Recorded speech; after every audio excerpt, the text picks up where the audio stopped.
So we are starting another module in general pharmacology, which is distribution.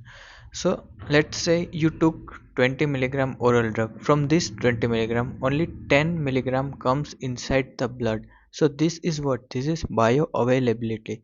From this 10 milligram, the amount of drug which goes in organs or the site of action, this is called distribution. So distribution is not how much drug reaches organ from the drug that you took orally.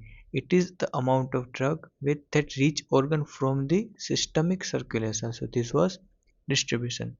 So now what are the factors that affect distribution? So let's say this is the blood vessel and these are the endothelial cells.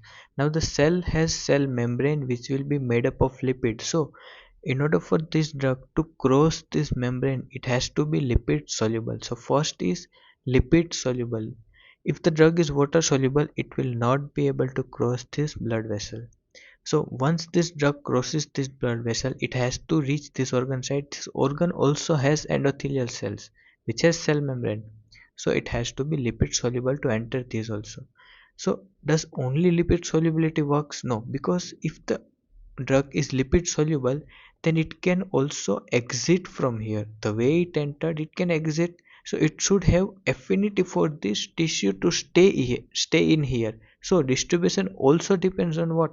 Affinity of the tissue. Now if the drug is bound to a big molecule like big plasma protein, then this entire big molecule cannot cross this membrane. So if the drug is plasma protein bound, then its distribution will decrease. So we have four factors which affect distribution. First is lipid solubility. If the drug is lipid soluble, it will be highly distributed in organs. Now mind here that when we are talking about absorption, let's say in this slide here, oral drug that goes in our digestive tract, from where it is absorbed and comes in blood, there we are not taking in account if the drug is lipid soluble or water soluble. The absorption of the drug does not depend on lipid solubility, but the distribution depends. So here there is no role of lipid solubility. Okay. So now affinity for the tissue, it has to have it. Now if the drug is able to cross a barrier like blood brain barrier or blood placental barrier, then there will be more space for the blood to go, right? So its distribution will increase. Study more about in the upcoming modules also. So now let's learn more about plasma protein binding. See, the acidic drugs are bound to albumin, which is a plasma protein, and the basic drugs are bound to alpha 1 acid glycoprotein. Important thing is that these basic drugs cannot bind to albumin, or this acidic drug also cannot bind to this. So there is a specific binding protein for acidic and basic drugs. So we have in acidic drugs we have aspirin, barbiturates and methotrexate, while basic we have atropine, morphine and amphetamine. Done. So let's see what nephrotic syndrome is. See, normally when the blood comes in here, the filtrate is made, right? But this plasma protein cannot be filtered. They come here and the plasma protein are taken back inside our body through the circulation. But in nephrotic syndrome, what happens? These proteins are also filtered. So there is loss of protein in the nephrotic syndrome. So now how this is helpful to us in this module? See, now we are studying plasma protein binding and the factors affecting it. See, if the drug is free in the circulation like this, then after let's say 2-3 hours of action, this drug will be filtered or removed by kidney through the urine, right? But if the same drug is bound to plasma protein, then we know that the proteins cannot be filtered, right? So this drug will stay in this circulation for 2-3 days, and this plasma protein will slowly release the drug, which will go to the site and perform its action. So if a drug is bound to plasma protein, then it is long lasting or it is high duration of action. So this was about this. But let's say we have a disease called nephrotic syndrome. So in nephrotic syndrome, the protein is lost in urine, so there is very little amount of, let's say, albumin protein. So whichever drug we will give will not be able to bind to plasma protein because there is only very less amount of plasma protein. So the free drug concentration will increase, which can cause toxicity. So dose should be adjusted when there is nephrotic syndrome. Whenever you give a drug which is intended to bind to albumin, then you have to adjust what the dose. So that's done. Third one is displacement. See, if this blue drug and yellow drug, if they are both acidic drug, then this blue drug can replace this yellow drug and cause toxicity of this yellow drug. So those interactions have to be taken care of. So we'll study all these in the summary form. See, if the drug is having high plasma protein binding, then its distribution will decrease. So most of the drug is staying in circulation, right? Duration will increase because it will slowly release the drug, right? Third is displacement interaction. See, warfarin is displaced by sulfonamide. See, let's say this is sulfonamide. No, sorry, this is warfarin and this is sulfonamide. So whenever we give warfarin, we should not give it with sulfonamide. Why? Because sulfonamide is going to replace this warfarin, and this warfarin will cause increase in bleeding. So these two drugs should not be given together, which binds to the same plasma protein, because it will increase the free concentration of this drug, right? Now what about dialysis? See, why we do dialysis? Because the kidneys are not functional, so we take blood out from the body and we remove the nitrogenous waste and we put the blood back inside the body.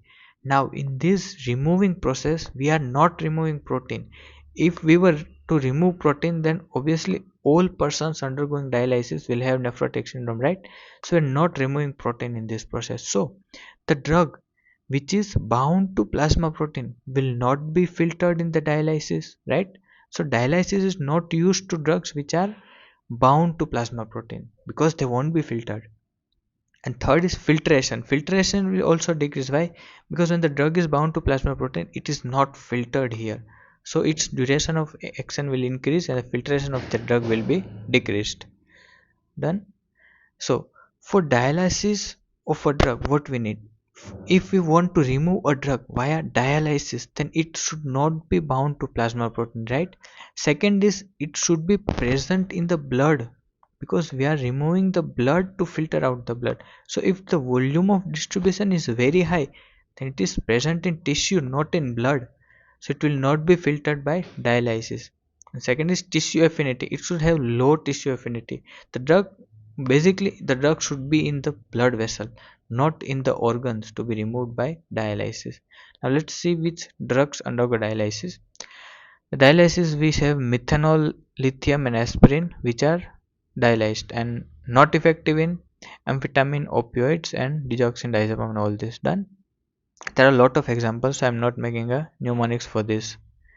Now, the ability to cross the blood-brain barrier. See, this is the blood-brain barrier and this is the entire brain. So you can see here that the blood-brain barrier covers this much part of brain and this is free. So if this drug is lipid soluble, it will be able to cross this blood-brain barrier and reach in this part. But this part is not having any barrier.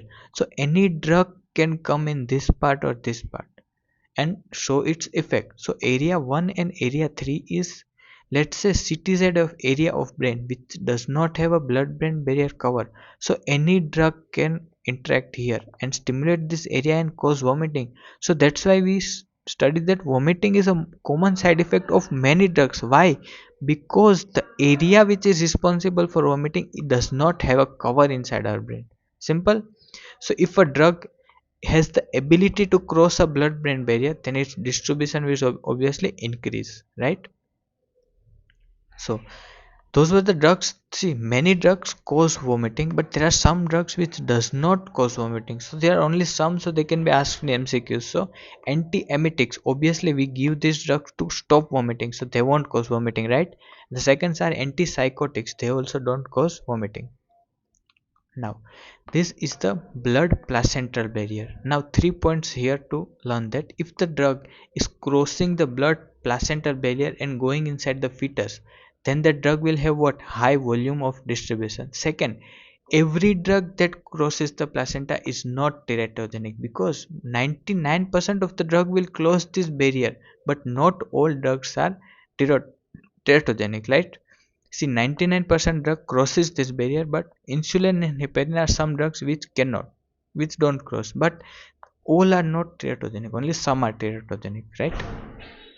So now this is a thalidomide story. It was Germany 1950. Hitler was dead at that time, and what they were doing was they were giving this thalidomide in treatment of morning sicknesses in pregnancy. What this drug was doing, it was solving this problem. Drug was very nice, but after some years research, scientists found out that it has a side effect in fetus, which is phacomelia, which is absent long bones. Fetus is grown with absent long bones, looks like what, a sea limb.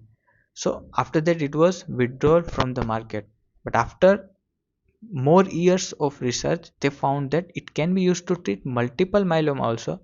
So it was again introduced in the market, but we obviously will not give it in pregnancy because in pregnancy it was causing this, so that's why we took it away from the market. So the drug is thalidomide.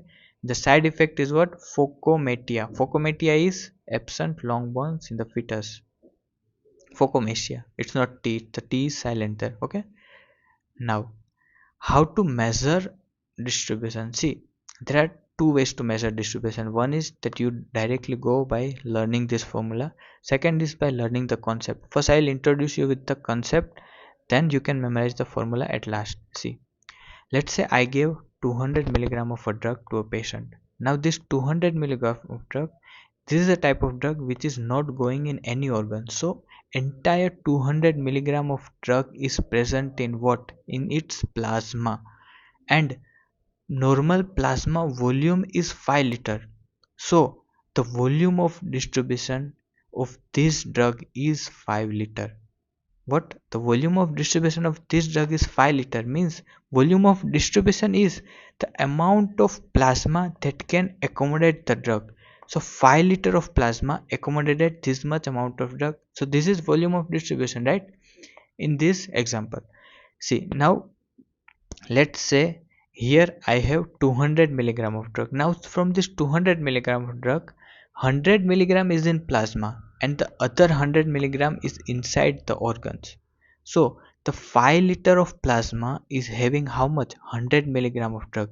So how much amount of plasma will be required for 200 milligram of drug? That's double, which is 10 liters. So the volume of distribution here is 10 liters, here it was 5 liter, and look, you can logically see the drug is not inside the organs, right? So the volume of distribution is less, which is 5 liter. Here the drug is inside the organ, so volume of distribution is more. And what is volume of distribution? The plasma required to accommodate the entire drug. So let's take third example. Third example is we have 400 gram of drug given to patient. From this 400 gram, 300 gram went inside all organs and the plasma is having only 100 gram. So 5 liter of plasma is having 100 milligram of drug. So how much plasma is required for 400 milligram? That is 40 liters, right? So the volume of distribution here is simple, 40 liters, and it is volume of distribution is more. Why? Because more drug is going. So I can say that volume of distribution doesn't exist. It's a apparent volume of distribution because no one's body has 40 liters, right? It's just the measure that we are calculating to see how much drug is going inside the organs. Done. So this was a logical explanation. Now we are going by the formula. See, in the first diagram, how do we measure volume of distribution? First, we have to find the plasma concentration of the drug. The plasma concentration here is drug that is present inside plasma. So how much drug is present inside plasma? 200 milligram, and the plasma volume is 5, we know. So the plasma concentration came to be this. Now volume of drug is, volume of distribution is the entire drug divided by this plasma concentration. So the entire drug was 200, the plasma was 40, so we got 5 as the volume of distribution. This was by formula. You just have to remember this formula, that volume of distribution is the amount of drug upon plasma concentration. Done. So let's see in the next example. See, here 200 milligram of drug is given, right, and 100 is in the organ. So how much is in plasma? 100 is in plasma, so plasma concentration will be 100 by 5, which is 20. Now volume of distribution is total drug into divided by plasma concentration. Total is 200 and the plasma was 20, so we get 10 here. So this was the formula. What formula you have to remember? This one. Volume of distribution is drug upon plasma concentration. What? Drug upon PC. Drug upon PC, right? Done. So now maintenance dose and loading dose. See, first look at this simple example. Let's say this is your blood vessel. Don't focus on all this text, okay? Just focus where I'm pointing my mouse. See, this is the blood vessel and it has some plasmodium inside the RBC. Now we need to kill this plasmodium so that they don't cause malaria. So what we did was we gave chloroquine, and now 100 milligram of chloroquine is required to kill this much amount of plasmodium. So obviously you and me will give 100 milligram only, right? Why do we want toxicity in this blood vessel, right? So we give 100 milligram. So out of this 100 milligram, entire 100 milligram crosses this vessel and is distributed in the liver. So the blood vessel is having nothing to kill this plasmodium, because entire is distributed in liver, because liver has what? High volume of distribution. So we gave 300. Then from this 300 also entire went in the liver. We gave 500, everything went. We gave 1000, everything went inside the liver. But when we gave 1100, 100 stayed in the blood vessel and the 100 got deposited in liver, because the capacity of liver to hold this drug is 1000 only, 1000 milligram only. So what we did was we gave an initial high dose. The dose required to kill was just 100. If we wanted to kill this, we could have killed by 100, but the drug is going in other organs, so the drug is having what? High distribution. So we need a high initial dose, which is the loading dose. So the loading dose is initial high amount of dose which is given, is called loading dose. Chloroquine has maximum volume of distribution, which is approximately 1300 liters. That's why it's going in all around in organs. So this was all about loading dose. Now the formula of loading dose is volume of distribution into target plasma concentration. We learned the concept over here, and this is its formula, which is VD into target PC. Done. Now what happened was, obviously if you have malaria, then just one chloroquine tablet is not gonna cure you, right? You have to take tablets again and again. So what is happening is, this 100 drug, after 6 hours it becomes 50. Now I need to restore 100 in this blood vessel, right? Because the amount required to kill it is 100, right? So I need to restore 100. So now how much I will give? Is liver going to take that drug also? No, because liver already has 1000 in it, right? So the liver already had 1000 milligram of drug deposited. Now I just have to give 50 milligram every day to maintain 100 here and kill the plasmodium. So the this dose which is given after again and again, this is what? This is maintenance dose, or the dose required to maintain the plasma concentration. And important thing here is, does this maintenance dose depend upon the loading dose? No, loading dose is fixed 1000, and the maintenance dose is not depending anything upon this loading dose, right? So we have two things: maintenance dose and loading dose.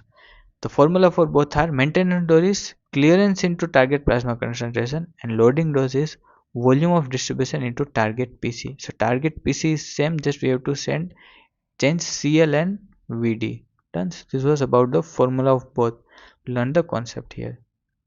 So thank you guys.